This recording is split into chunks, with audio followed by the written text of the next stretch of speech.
that's there is that government has a lot of legacy systems which are vulnerable. And not only that, it means that then, I think as has been pointed out, then one of the key people and one of the key targets that we wanted to look at was state corporations. Mainly because state corporations usually, especially the commercial and the regulatory, tend to be the ones who can invest more in, should I say, in cybersecurity, mainly because of the financial and the stronger arm they have. And so we found that this was a better target for us to start off with. And I do want to say that we did this research in stages. We have focused one on state corporations.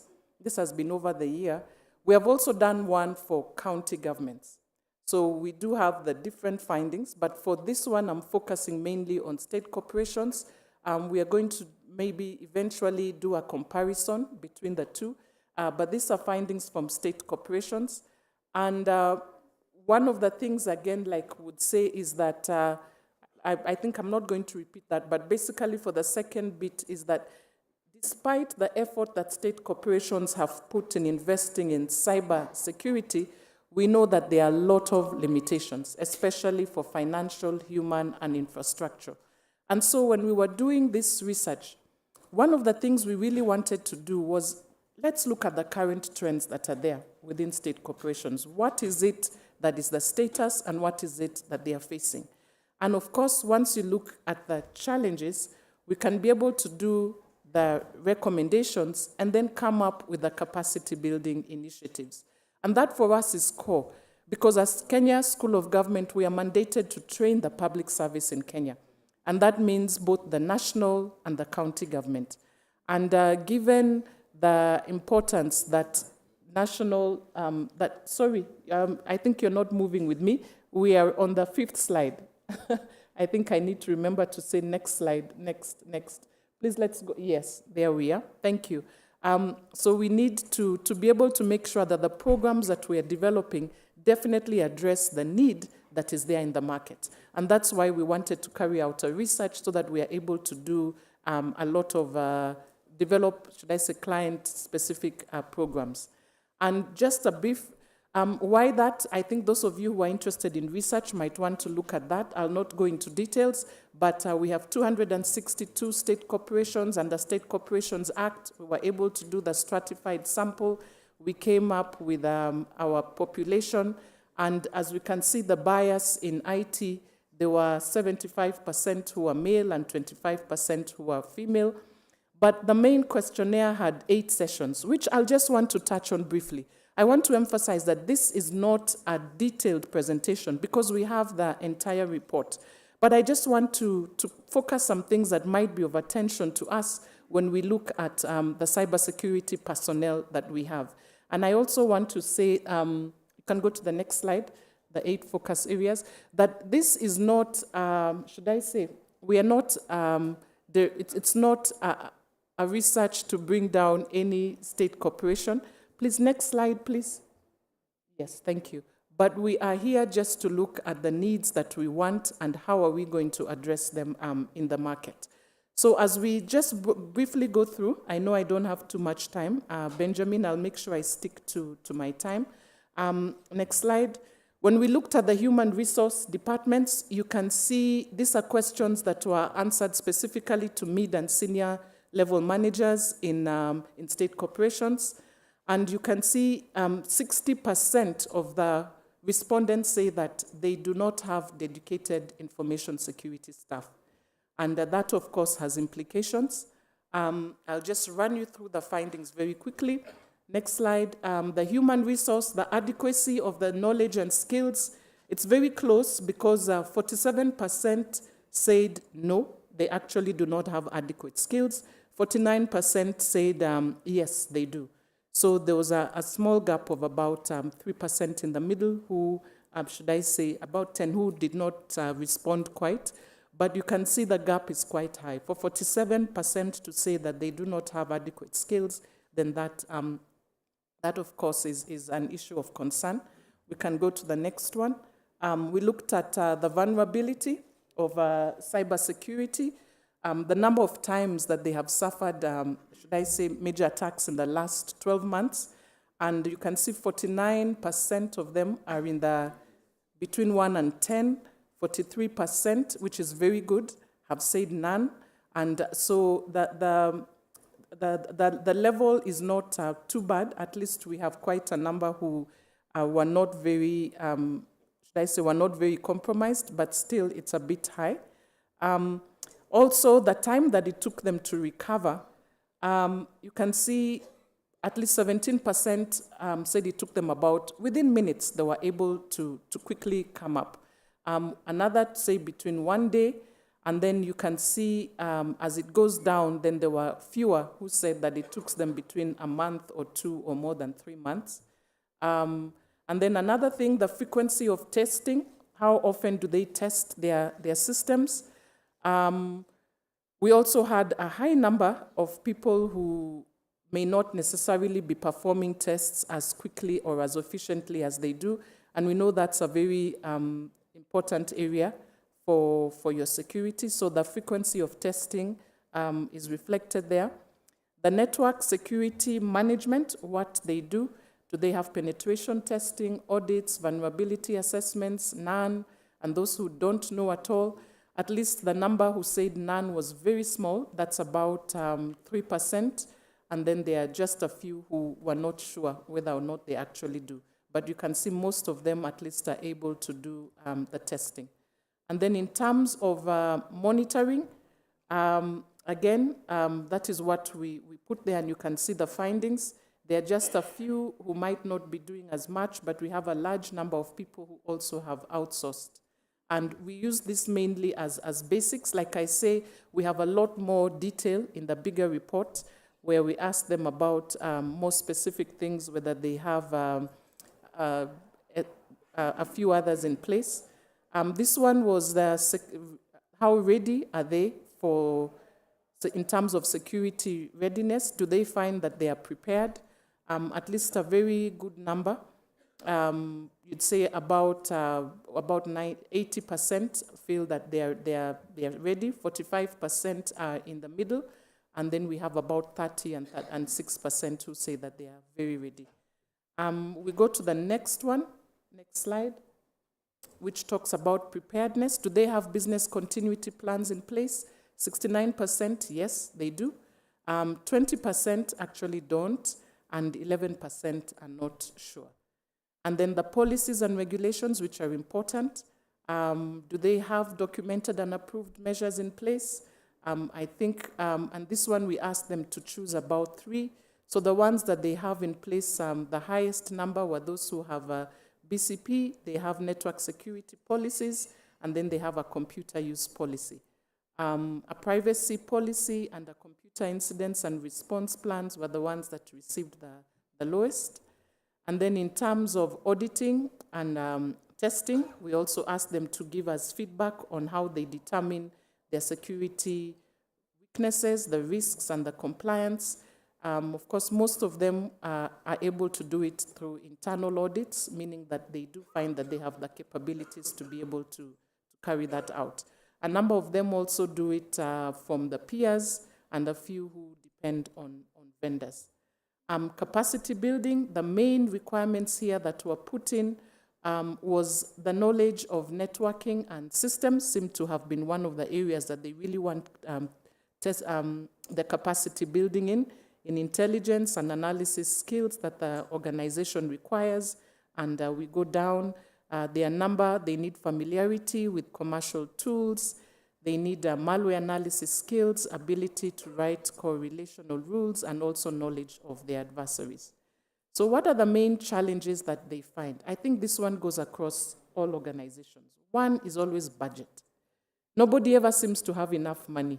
I don't know whether there's enough money in private or public sector. Nobody ever has enough money for cybersecurity. So that is not unique to government.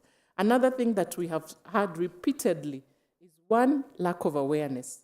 Not many people are aware about cybersecurity. So there needs to be a need to create awareness. Another thing, again, of course, is skilled personnel. And so these 3 are not unique specifically to public sector and to state corporations. They cut across everybody. And those are some of the things that we believe might need to be addressed, especially through capacity building. And so some of the recommendations that we got from this study, both from the respondents and from the school, is there is a need for, specifically here we're addressing state corporations to undertake regular risk assessments. They need to increase their investments, definitely. They need to increase investments in applications. Very, very critical, which is what has been coming throughout here, is increase in human capital and enhancing security awareness. Then develop a comprehensive security strategy. They need to implement strong controls and they need to foster collaboration. I think these have been repeated since yesterday, and especially the bit I emphasize: capacity building, developing skilled personnel, and collaboration. And collaboration here is not just within government, but also with the private sector. And so the capacity building initiatives that we are recommending for this particular one, there are very many, but out of what we did, this seemed to be the core.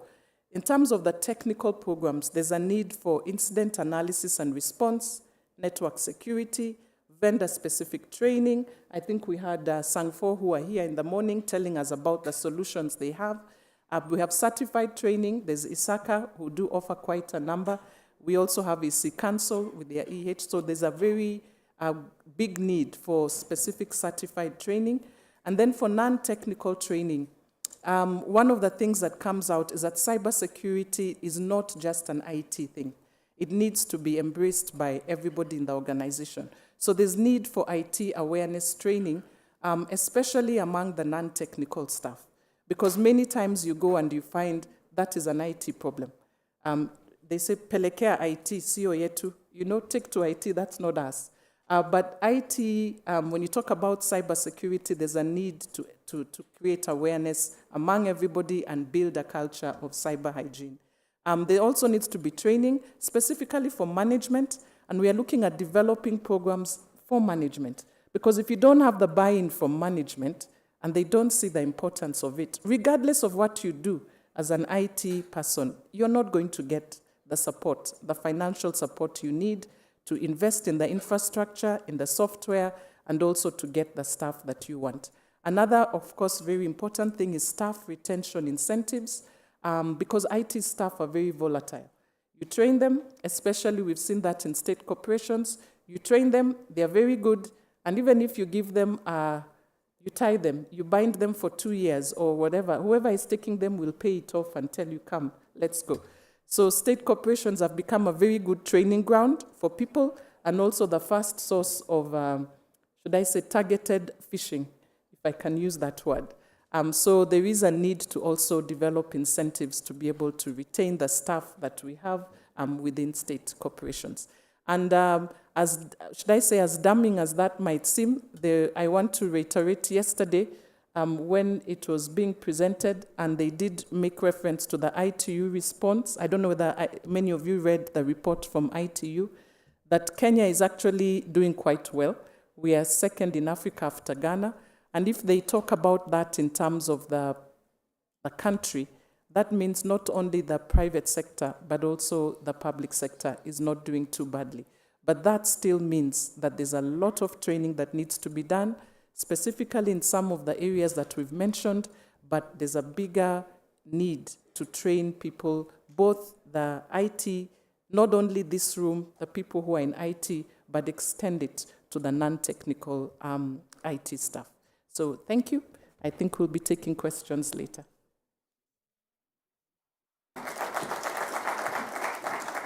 Thank you, Vera. We have gained momentum, so we're doing 10 minutes. Next, Fortinet.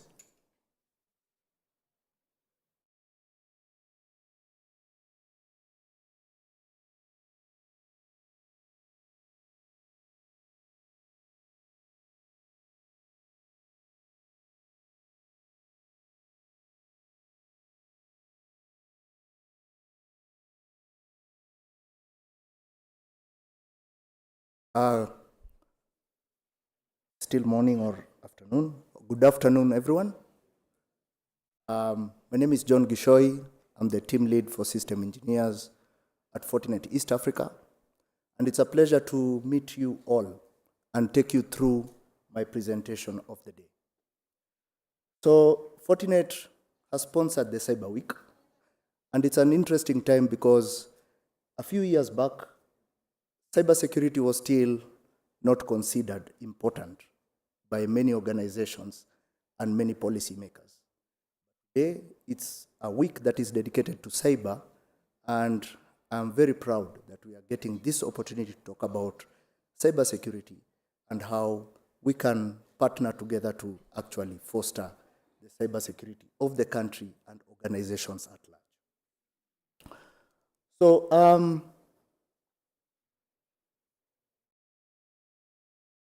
sorry, my clicker is not working.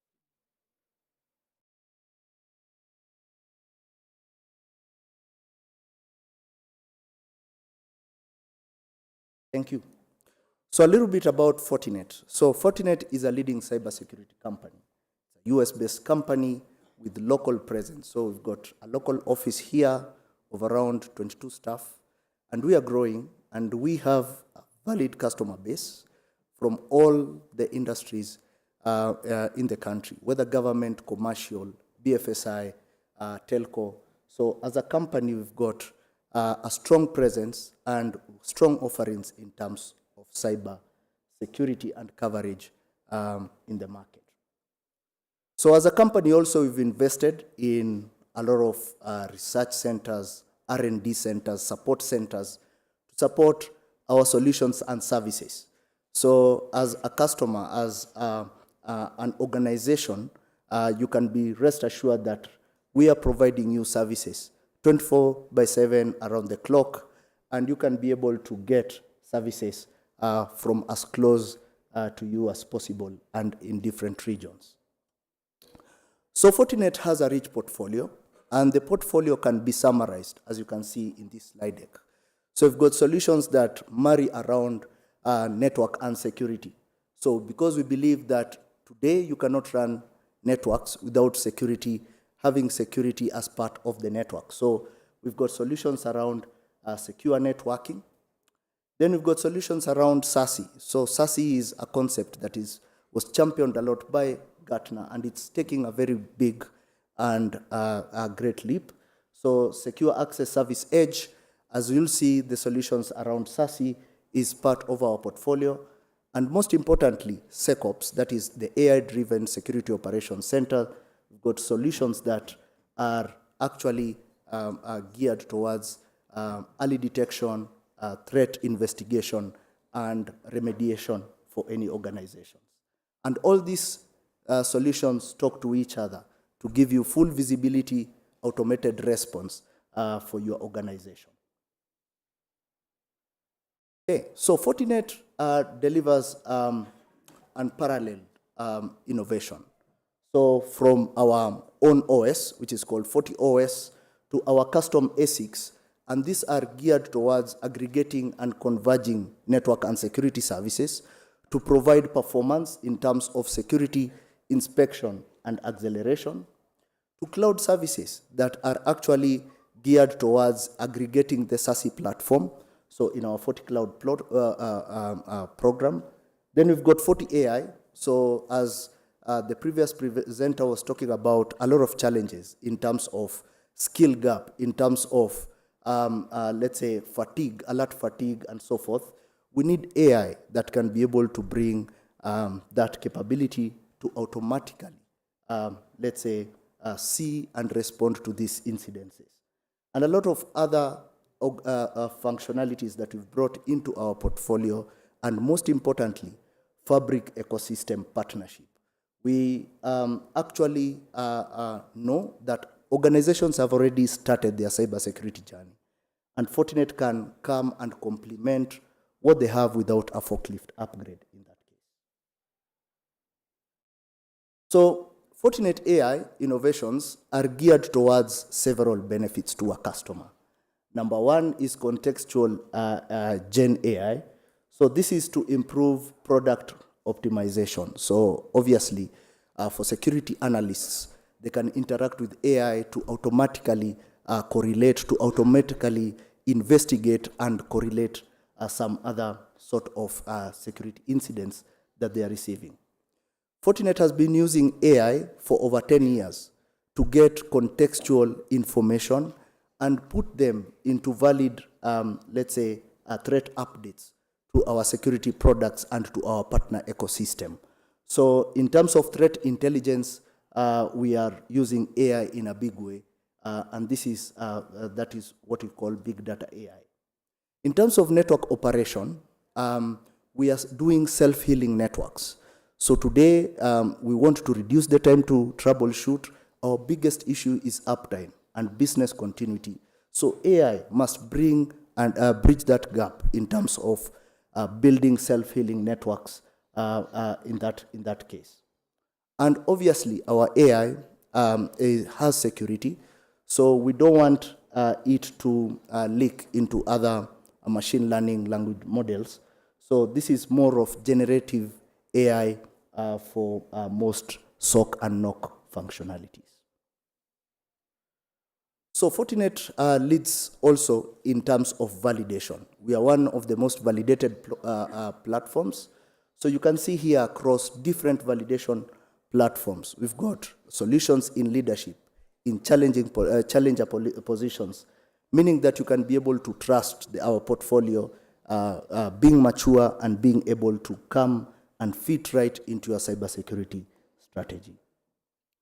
In terms of customers, I'm not going to talk about the global 100 customer base that we secure. I'm going to talk about, let's say, the local landscape. So in East Africa, with our office starting in 2015 in East Africa, we've got now around almost 4,700 customers, big and small in East Africa. So you can see that we are reaching out to as many customers as possible, and our solutions can fit customers' security strategy, whether big or small. So in terms of innovation, you can see here, so these are some of the top cyber players in the market. So Fortinet actually ingests like almost 20 patents each quarter, meaning that we lead in innovation, and these innovations can improve our products, and the customers can get and benefit from these innovations in terms of cybersecurity.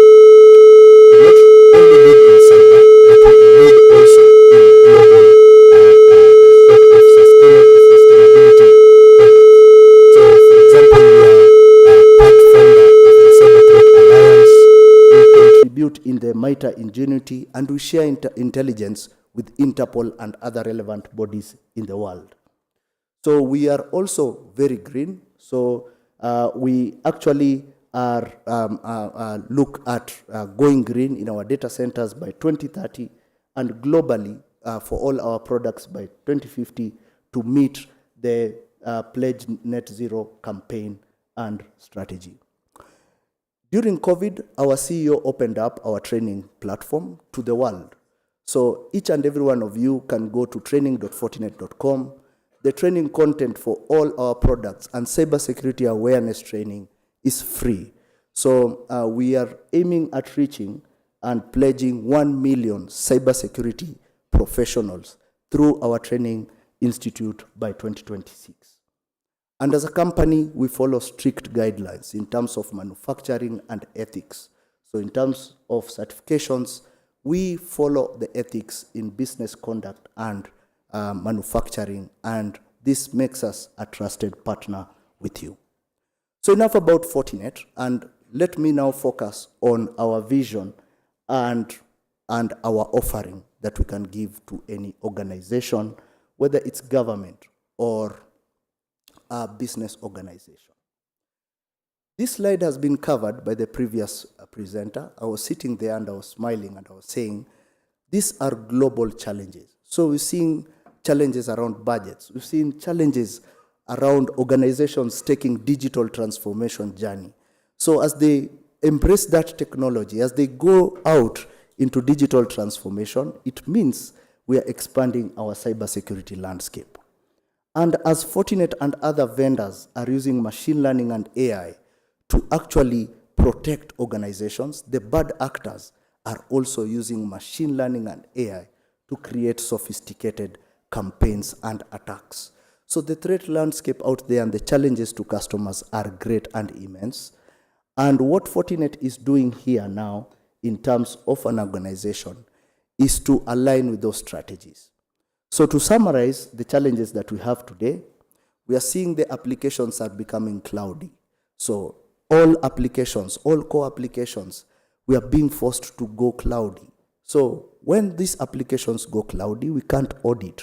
We can't apply the necessary security policies as if we were hosting the applications themselves. The user now is becoming dynamic. He can connect to any application with any device from anywhere. So how do we apply cybersecurity policies to this kind of hybrid workforce? And how can we have a uniform security policy across, right? And we've got the problems of IoT devices. IoT devices in the networks are growing, and they've got end vulnerabilities. These are extended vulnerabilities that the bad actors can act upon. So how do we cover all these challenges? And that's where Fortinet's vision is aligned to be able to actually protect such hybrid and complex environments. So we started by what we do, we call secure networking. Remember, everything is carried by the network, whether it's the user accessing the application or all these things connecting to our data centers. The same security network needs security in it. So what we did here was to merge network and security functions in one platform, in a platform called secure networking. And then build now the other cybersecurity as a platform around the secure networking portfolio. So as you can see here, we've got the whole cybersecurity ecosystem as a platform. And why do we want to do a platform is to have end-to-end cybersecurity visibility, to have control, and to have automated response as the ultimate goal of the solution. Just assist me because I can't slide.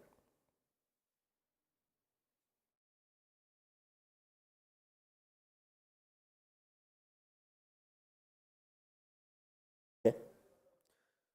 So to put this in perspective, what we've done here is to build the necessary platforms, as you can see down here, to assist our vision.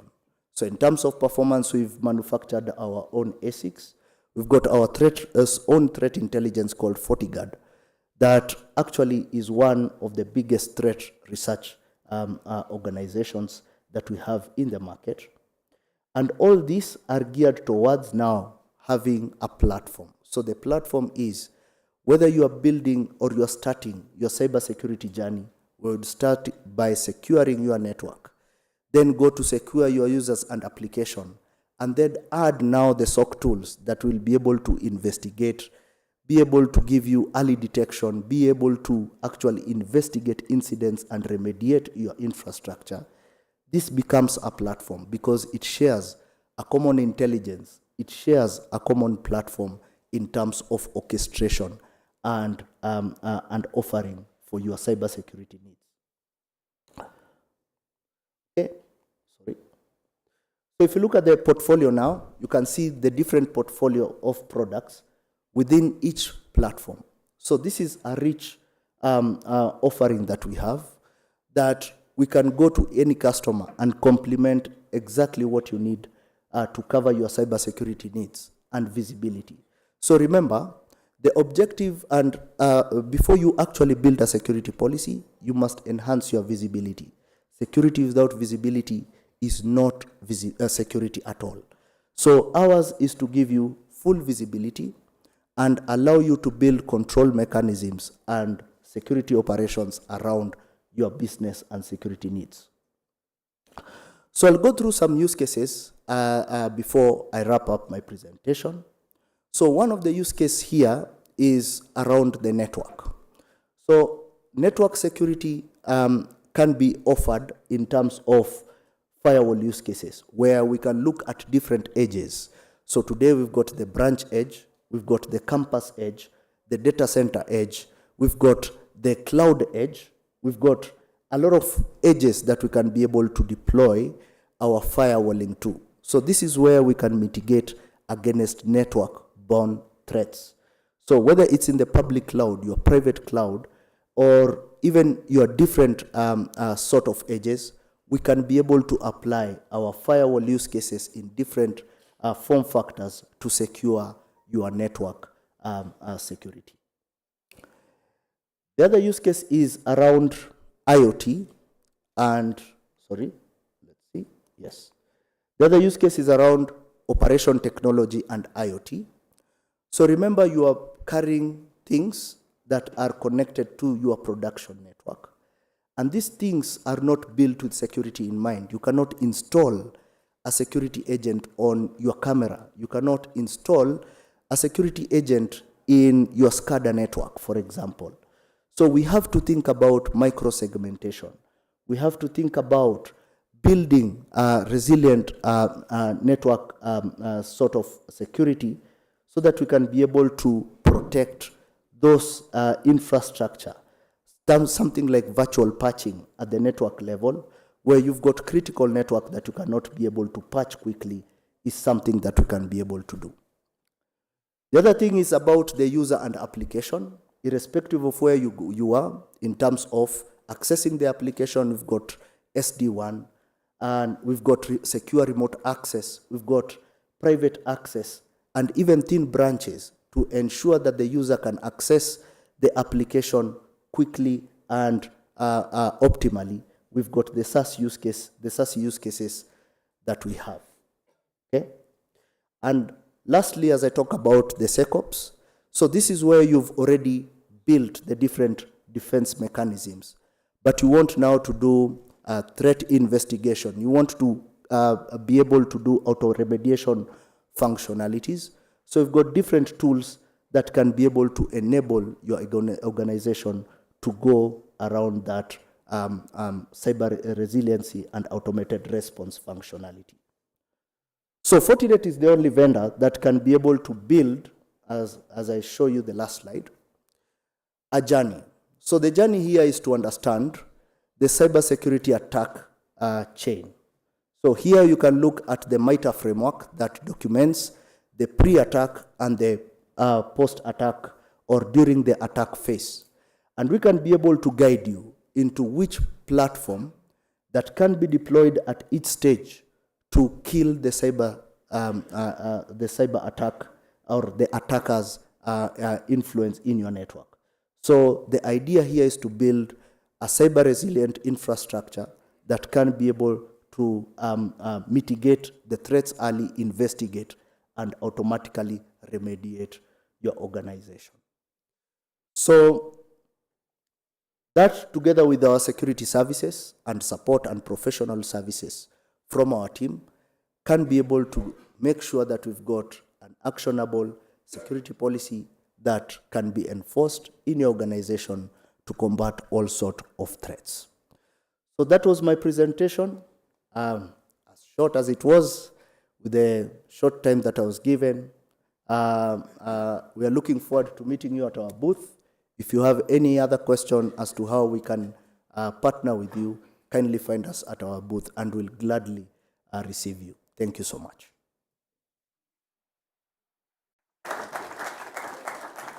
Thank you, George. As we welcome Dr. Stanley Githinji, I have two announcements to make. Dr. Stanley from USIU, please, just come. The announcements are short.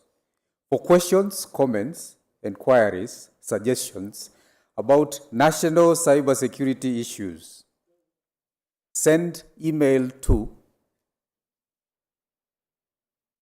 dnjoga@nc4.go.ke. I'll repeat. Email dnjoga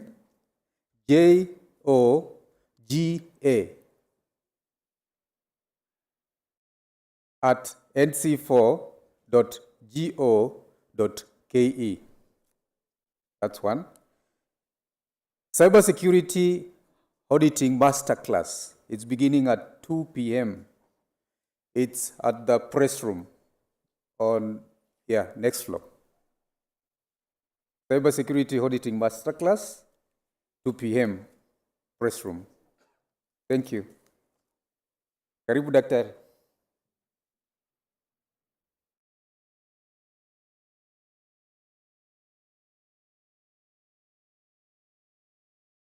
Hi, good afternoon, everyone. My name is Stanley Githinji. I will be doing a presentation in regards to cryptographic key management, so that we can look at the questions that have been raised in terms of securing infrastructure, both research-based and also seeing what's the future. Seeing, I request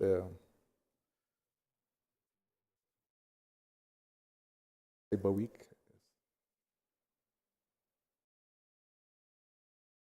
Okay. All right. Thank you.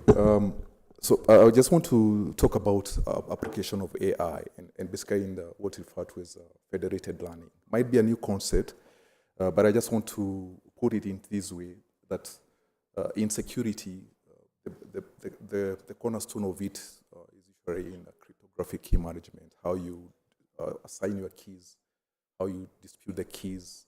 So we are bringing another aspect of AI to see how can we adopt some of these concepts like federated learning to make it more secure and to make the system to be more robust.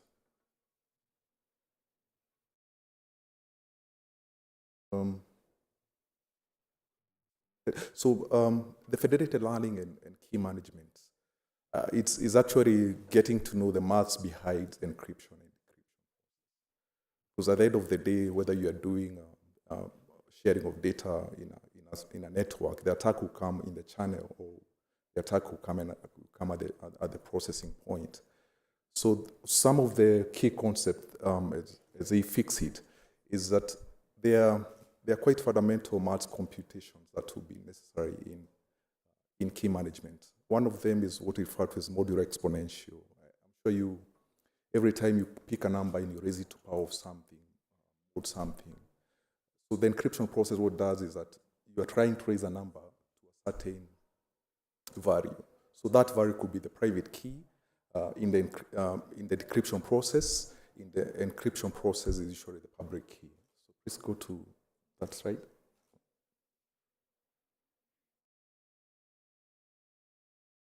Yeah, so the key management become very fundamental. And we have different encryption protocols like secret key cryptography and public key cryptography.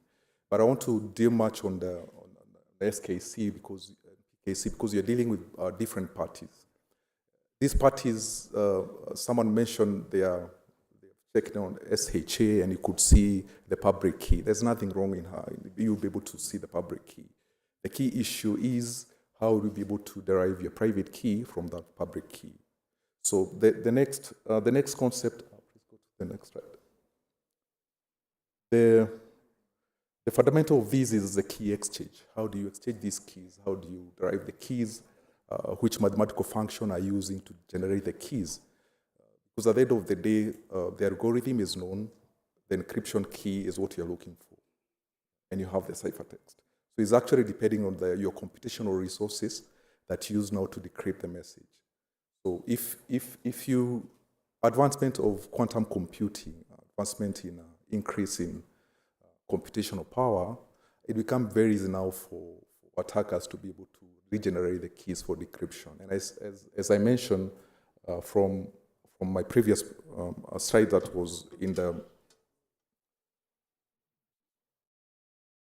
So on this aspect is that the key management become quite the main thing that you need to consider. And this should be applied in all the institutions. I think the companies that are providing this product, there's a big need for integrating R&D in development of your solutions. And this is one way of looking at the model that you're using or the framework that you're using. How best do they suit in regards to protection of data? And see, federated learning offers a collaborative machine learning across centralized devices for safeguarding data privacy. So we have government agencies who are decrypting data that is coming.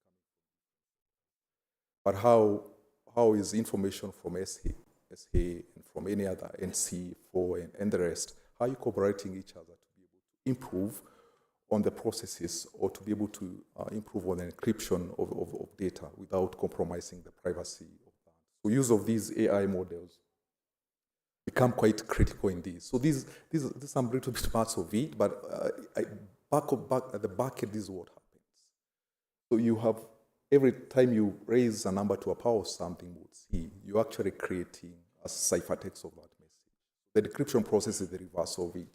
And you can see from the computation there, so if you raise something, let's say to power of 90, you could see the numbers as you increase those numbers. So what you're saying here is that these numbers need to be generated, the 90 and 256 need to be generated in a secure way of sharing those keys. Because if, for instance, you generate 90 and the attacker is able to use it 256, so your system should be in a position to learn from that gets you to 256, and then readjust itself. I think the previous presenter talked about self-healing.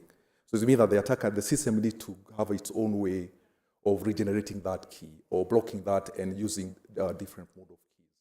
So in this scenario for federated learning, you can see from that diagram, you have the data source, you have a firewall, regardless of whichever type of firewall you are using in your system. But you can see as you upload data, you're encrypting data, that data, first of all, goes to a certain model. So that because you are generating, the person who is generating that, they're using the encryption key, which is a public key. But the person who is doing on the other side, receiving the message, they're actually using the private key to decrypt. But before they decrypt, what have you learned from the previous messages who are being decrypted? What is the pattern? So that pattern, you can now use it now to work on the final model that can be used for each part. So actually you're saying that each and every part in the communication, because you're dealing with trusted networks that are not trusted, you have to always be able to see what is your input to making our network secure. What is the input in making our network secure? So it means that if you're integrating, let's say, a certain hardware or certain software in your network, the processes that are happening inside that, how are you sharing that information so you can build a machine learning model using a concept like federated learning to secure that. So lastly, it says that the decryption process is optimizing these models. So at the end of the day, you want to make sure that it's only the people who have the right key who are able to decrypt the message. And if those who don't have the mandate to decrypt the message, how are you able to help other nodes to be able to alert them of a possible crypto analysis that is going to happen? So the only thing can be done is on doing such models, ensuring that you don't trust any node in the network, but we're using that information to help you improve on the mathematical computations of your resources. So basically all these kind of encryption and decryption processes, machine learning and this aspect of federated learning is going to play a big role in how institutions manage their keys, how you dispute their keys, and then how you manage the whole process in that. So I did that was my small presentation, but I hope I've drawn some interest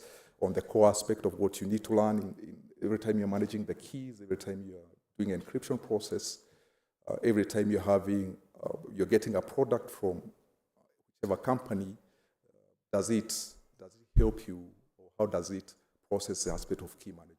Because we always say that your system is only secure if, or based on the algorithm that you're using for encryptions, and also the technique that you're using to generate the key, and how you dispute those keys. Thank you so much for your time.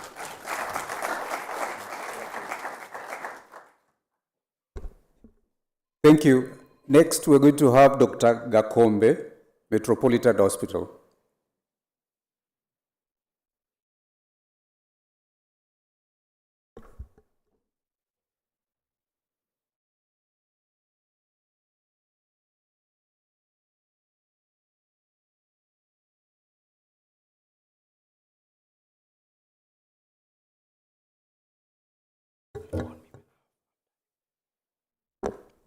Good afternoon.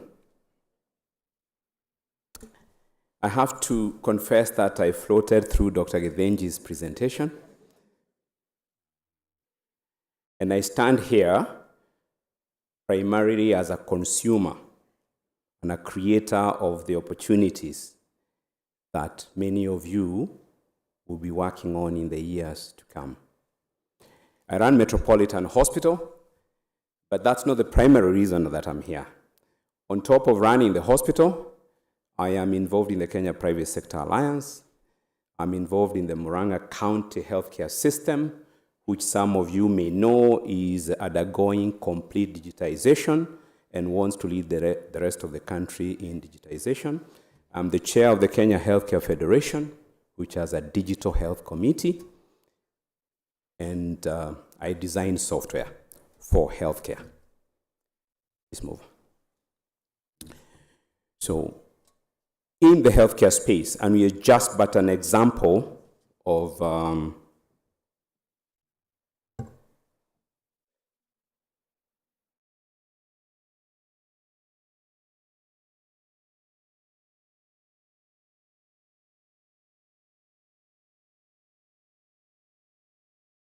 that's Metropolitan, but it's just like many other hospitals.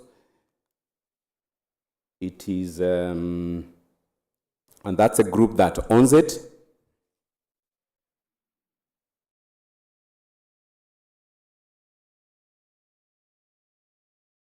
And that's where we do surgery.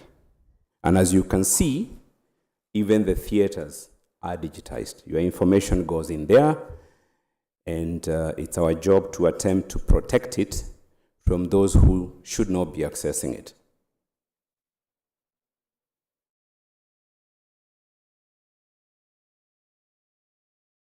We are just part of Kenya's digital infrastructure. And for those of you who may remember, a lot of it started during the Kibaki regime, when we decided we would have an e-government, an e-economy. And the healthcare space and the land space are among the last two seriously on board. I'm basically skipping through some of this because for most of those who are Kenyans here, these are not new things. So, that was Kibaki time, and this is better time.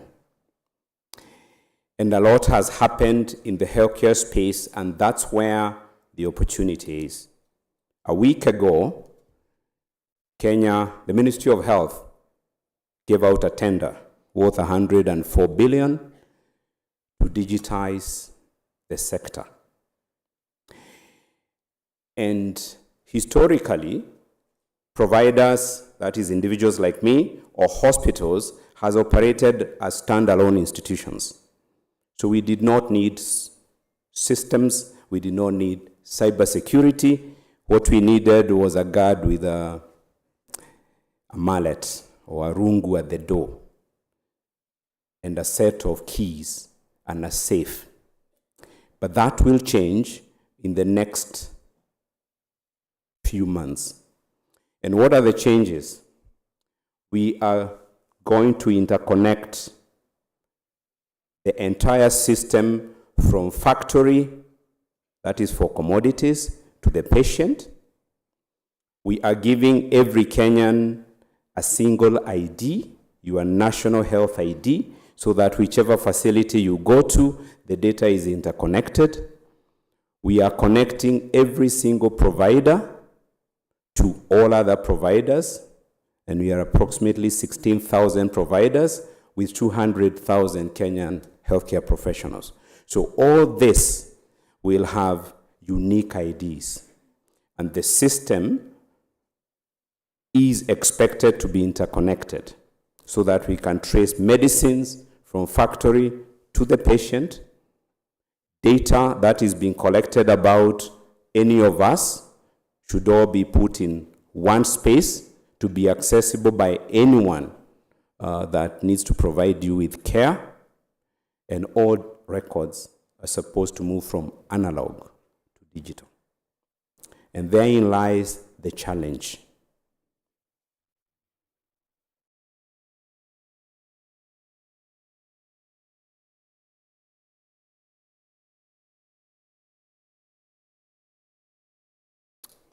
Gadget doesn't seem to like me. So especially for the youth who are looking for opportunities, as I said earlier, we are a sector that has been left behind. The banks connected a long time ago. Many other sectors have been interconnected, but for the health sector, it will happen in future. And it is happening without option because we have the Digital Health Act, we have the Digital Health Agency, we have the Health Information Exchange that will be handling the combined data of the 50 million Kenyans we have in this country. And so there are opportunities, and they come from a number of factors. One is that we are moving from provider to patient-centered care. It will be about you. Two is telemedicine is becoming a reality, and that's what Murang'a County is implementing as we speak. We are moving from analog to digital systems, including the machines that we use, and will generate a lot of data. And that then creates opportunities and comes with certain challenges, ethics and social challenges, because you all have to accept to move from the way we've been working to the new one. We have technical challenges, not least of which is keeping the systems up and running. And in Murang'a, we are facing quite a number of challenges with unstable electricity and unstable networks. We are busy trying to implement solar.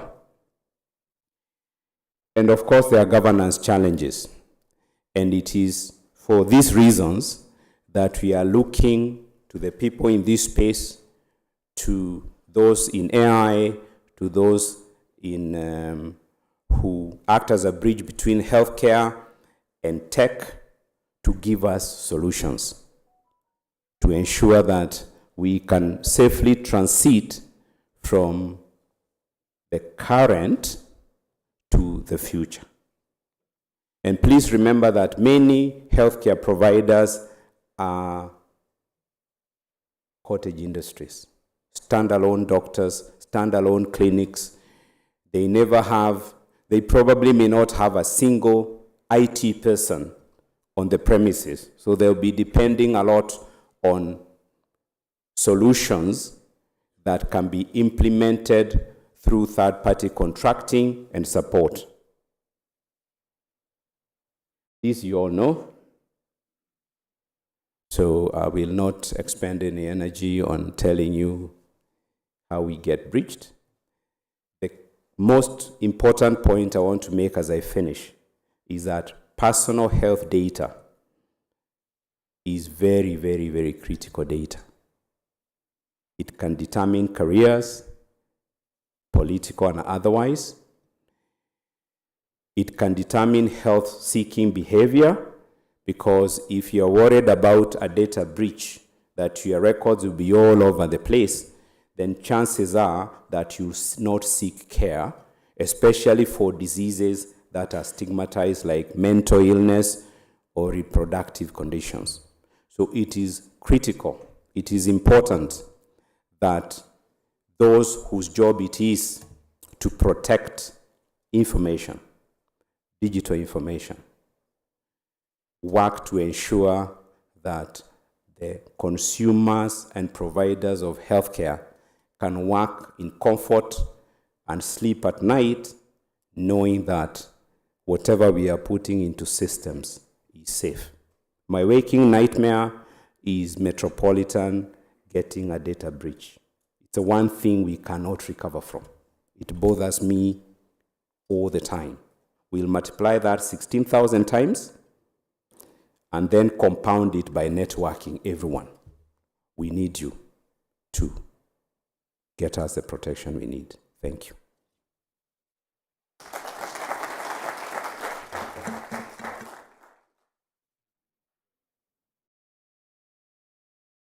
Wow. We have Mr. Emmanuel Carter, Ministry of ICT. Please welcome. Let's clap for Dr. Gakombe again.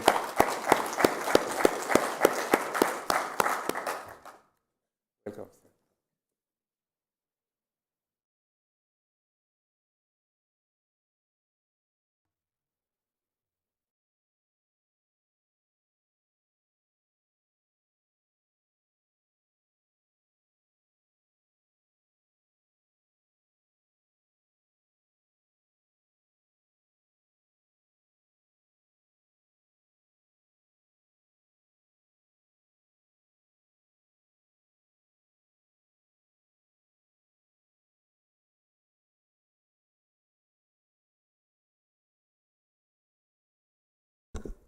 Okay, thank you. Allow me to ride on the already established protocols. My name is Emmanuel Carter, Secretary, ICT Security and Audit Control at the State Department of ICT and Digital Economy under the Ministry of Information, Communications and the Digital Economy. So, I was just supposed to talk about governing public-private partnerships in artificial intelligence and cybersecurity. That's a topic I'm handling. The theme of the conference is clear: cybersecurity industry workforce. So it won't take long. Go ahead. It is a great pleasure to be here today at this workshop whose theme is cybersecurity industry workforce. As we navigate the rapidly evolving digital landscape, the intersection of artificial intelligence and cybersecurity has become increasingly critical to every technological institution. Effective governance of public-private partnerships in this domain is paramount in ensuring a secure and prosperous digital future for our nation. And we've just heard it from Dr. Gakombe saying he needs you. So that partnership is quite important, called collaboration. The complexity nature of cybersecurity threats and its adversaries demands a collaborative approach that leverages the unique strengths of both public and private actors. Public-private partnerships offer a powerful framework of sharing resources, expertise, and best practices to address common challenges that nations just like Kenya face. Through joining forces and being united, nations can confidently develop a more robust cybersecurity defense, foster innovation, and protect our critical infrastructure, which are a key enabler for our economy. And that here you can see already the government has a very ambitious program of digitizing almost all the systems. We want to eliminate paper from the office. We are doing an additional 100,000 kilometers of fiber in the country, of which 52,000 will be done by the government and 48,000 by the private sector. Well, that's a collaboration in that space. We're also putting hubs in all the 1,450 wards in Kenya, so as to enhance incubation and digital skilling all the way to the villages. We're also putting up 25,000 Wi-Fi hotspots all over the country. So it's quite ambitious, and with that, cybersecurity moves at the top, because the more you digitize, the more you need to secure. That's the default. Today's hacker and today's hacking is not about fame. It's a whole economy on its own. Statistics have shown clearly that if it were to be a true economy, it be the third largest in the world after the US and China. And very soon, it will take up the number one position. So it's quite important that we incorporate security at design when we are digitizing or when we are doing our network. For us to ensure the success of PPPs in artificial intelligence and cybersecurity, several key areas must be carefully considered. Establishment of a well-defined role and responsibilities is fundamental to avoid duplication of efforts and ensure accountability.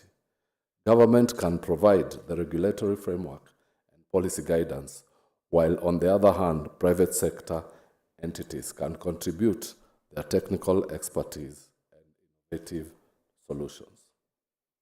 The effective use of artificial intelligence in cybersecurity often relies on the sharing of data. While we consume the data, privacy concerns must be addressed to protect sensitive information. Effective PPPs should be anchored on comprehensive risk management plans to identify, assess, and mitigate potential threats. In the event of a cybersecurity incident, effective incident response procedures are essential to contain damage and restore systems, hence ensuring business continuity. Strong collaboration between public and private sectors can drive innovation in AI and cybersecurity research as governments support research initiatives through funding and policy frameworks, while private sector entities can contribute their expertise and resources. Building a skilled cyber workforce is essential for success of PPPs.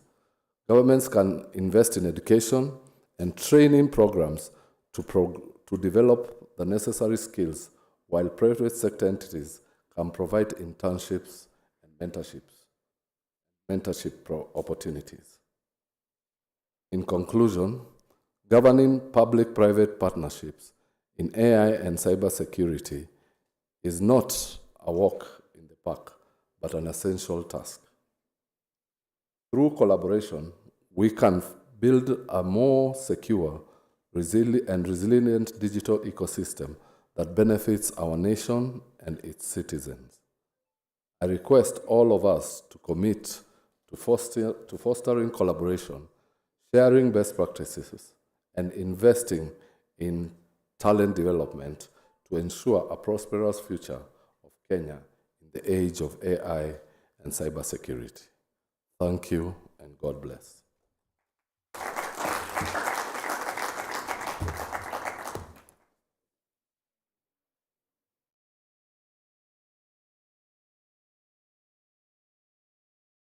Let's clap again for Emmanuel. Francis Sitati, CA.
Thank you, Dennis. Good afternoon, everybody. Bear with me, I have a bit of a flu.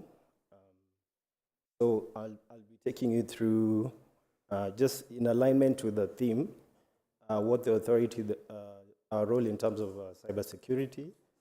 We look at issues of collaboration and also capacity building and awareness creation that we do. So my presentation,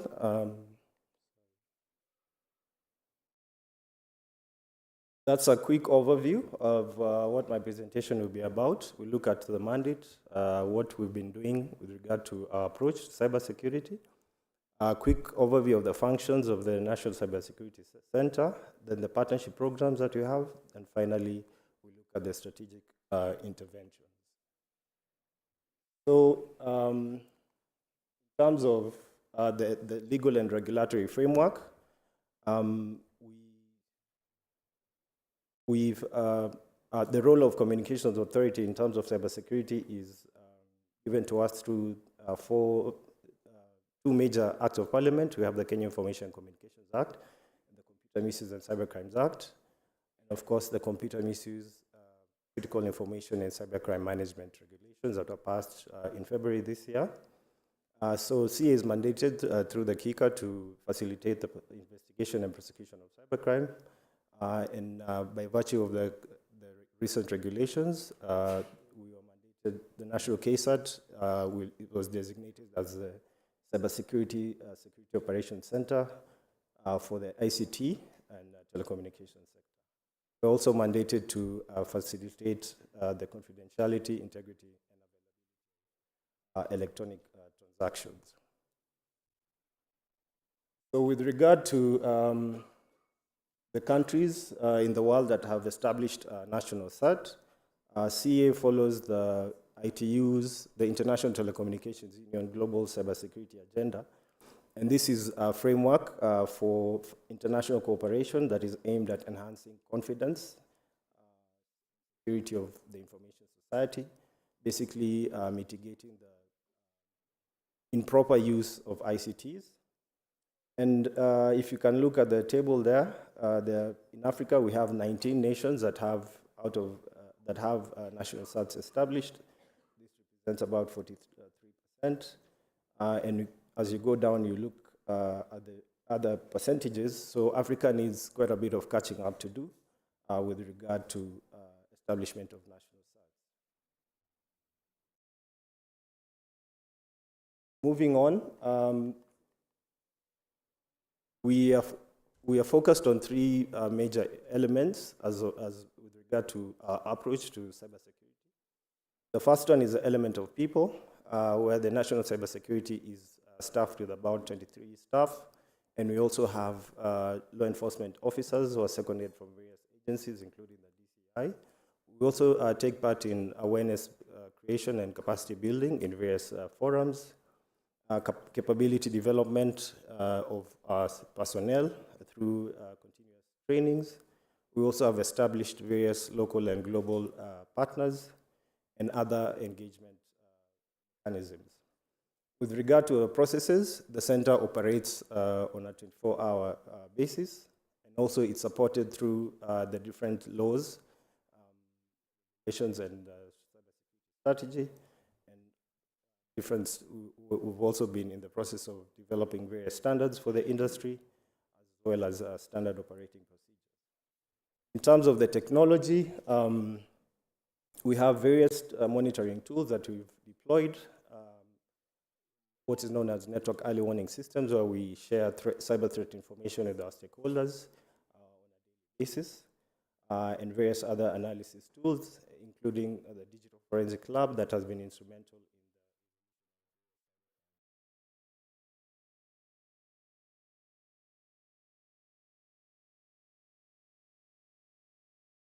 So in terms of the functions, this is an overview of the functions that are charged with the National Cybersecurity Center.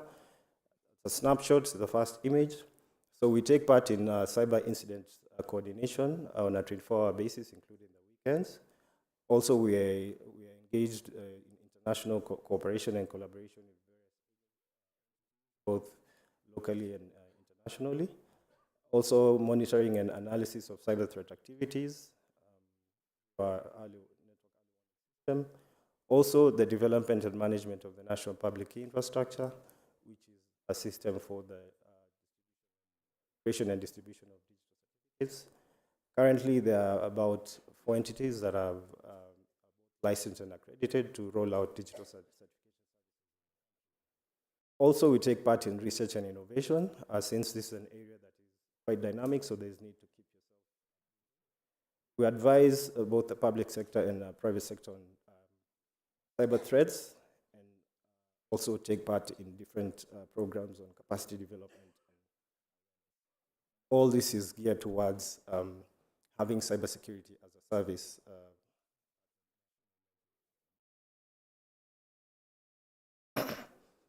So in terms of the partnerships and stakeholders that we engage with, we have established various engagements with partnerships with entities, as I mentioned earlier. Closer home, we have the NC4, which is the National. We also collaborate with the different sectorial SATs, such as the Kenya Bankers Association and the Central Bank. We also work with the ICT Authority as an agency that is coordinating response to cyber threats within the public sector. We have the Technology Service Providers of Kenya. Globally, the Forum for Incident Response and Security Teams, the ITU, etc. Moving on, as you all know, October is nationally recognized as Cybersecurity Awareness Month, and there are different activities that we're engaged with in terms of awareness creation and capacity building. So we've been running a program known as the October Cybersecurity Awareness Month for the past 4 years. And what we do is that we have been engaging different universities to train the students, taking them through a boot camp and hackathons. And with regard to the boot camp, we've been able to reach out to over 6,000 university students who took part in the boot camp. So there are various stages of the boot camp where they enroll into an online class. They're taken through various stages, so the best students are selected to take part in the national finals. We also use the same mechanism to conduct hackathons where the students are taken through and such kind of tests. Also, we conduct different trainings for stakeholders, specifically the critical information infrastructure sector. We also have an annual National Public Key Infrastructure Forum that is geared towards creating synergies within the digital certification and digital trust services sector. Also, the Child Online Protection Forum, Child Online Protection Program is a program that is steered by ensuring that as the learners use the ICTs, that they are aware of the risks and that they can use those devices.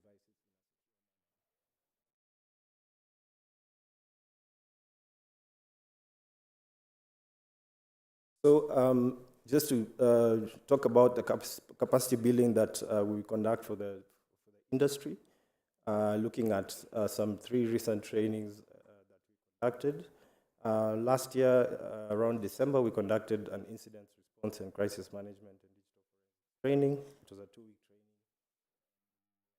training. Trained 65 trainees from diverse sectors. More recently, in March, we conducted a cyber threat intelligence training for 30 people, specifically the critical information sector. And just recently, a month ago, we conducted a cloud computing security training for 70 trainees, also from diverse sectors.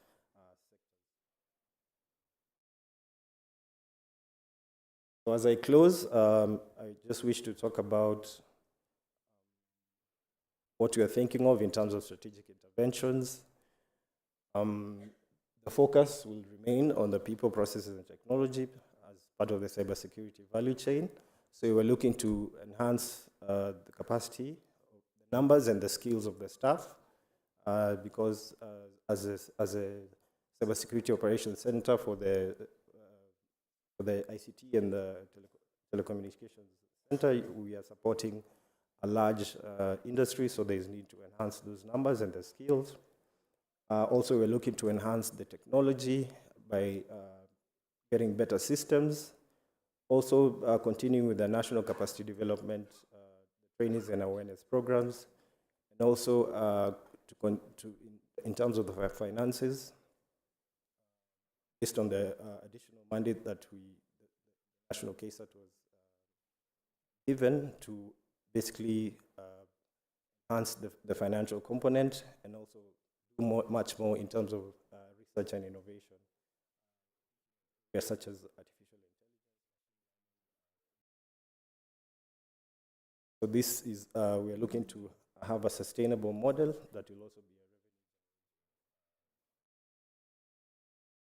revenue. Finally, this is the way in which you can report cyber incidents. You can log on to our portal, ksat.go.ke, report. You can call any of the hotlines that are manned. Also, we have presence on different platforms. You can report an incident or provide any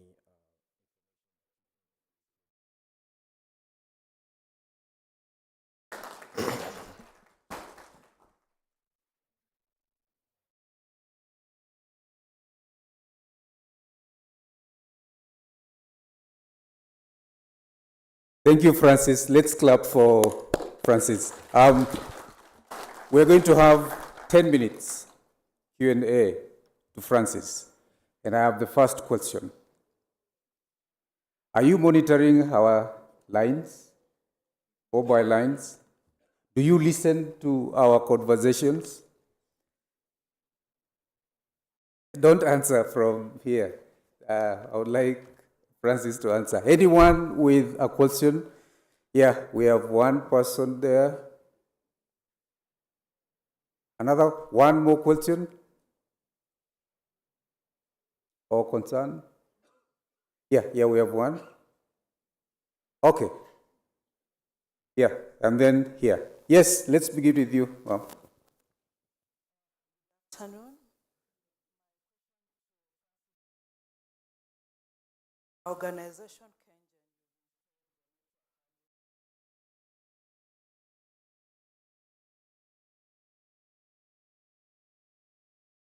over time for us it's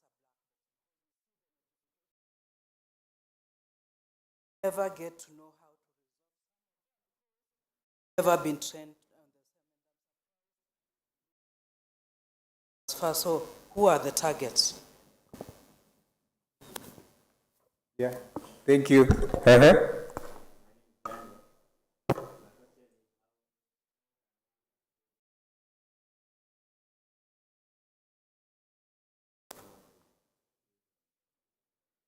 Very good.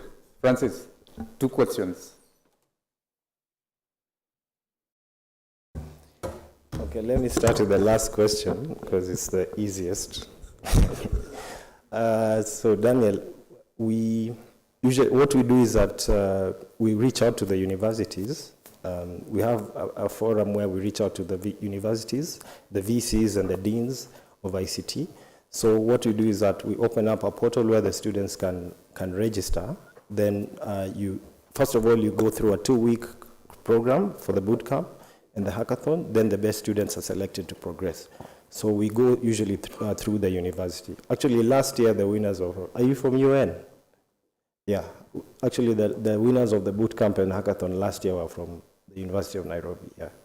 So that's... keep your ears on the ground. The question on KenGen, I'm aware that there's been several requests for training, and we've conducted trainings in the past, but I don't know whether... Of course, there's need to continuously have that knowledge transfer. So it's something that I've taken note and will be getting back to you. But I'm aware of the request for training. Yeah. Benjamin, about monitoring of lines, we do not monitor lines. Our work is just to create an environment where the industry can can flourish or can thrive. So the work of monitoring lines is not our work. Yeah, I think it's as simple as that. Thank you, Francis. Okay, it's time for lunch. We have 1 hour for lunch. We should be back here slightly after 2:05. Thank you.